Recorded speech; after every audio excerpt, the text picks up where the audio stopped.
एक मित्र ने पूछा है, ऐसा क्यों है कि लोग कहते हैं कि आस्था पर सवाल नहीं पूछा जाना चाहिए। सवाल पूछने की आजादी महत्वपूर्ण होती है। उससे ही जीवन में नई रोशनी आने की संभावना बनती है। जहां कहीं भी सवाल की आजादी नहीं होती, वहां धीरे धीरे अंधेरा बढ़ने लगता है। सवाल एक चिंगारी जैसा होता है जो बहुत कुछ व्यर्थ को जलाने की क्षमता रखता है। इसीलिए उससे लोग घबराते हैं, डरते हैं। जो समाज, धर्म, चिंतन, व्यवस्था या लोग सवाल पूछे जाने की आजादी नहीं देते, वो धीरे धीरे जड़ता के शिकार हो जाते हैं और समाप्त होने की ओर बढ़ने लगते हैं। जो आस्था इतनी कमजोर हो कि सवाल पूछे जाने से खतरे में पड़ जाती हो, उसका समाप्त हो जाना ही उचित है।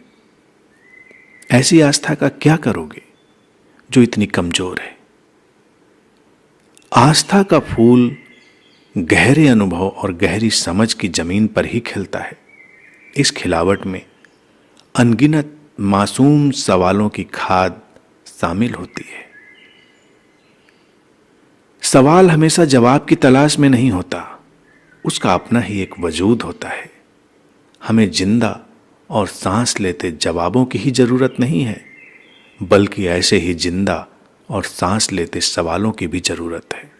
ऐसे सवालों की चिंगारियां जब एक साथ जुड़ती हैं तो एक नया सूरज पैदा होता है।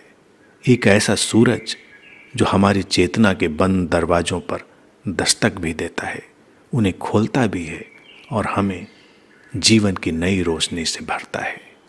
इसलिए सवालों से कभी भी परेशान नहीं होना है, उनका स्वागत करना है और अपने सवालों को भी विकसित होने देना है, उन्हें और जीवंत होने देना है।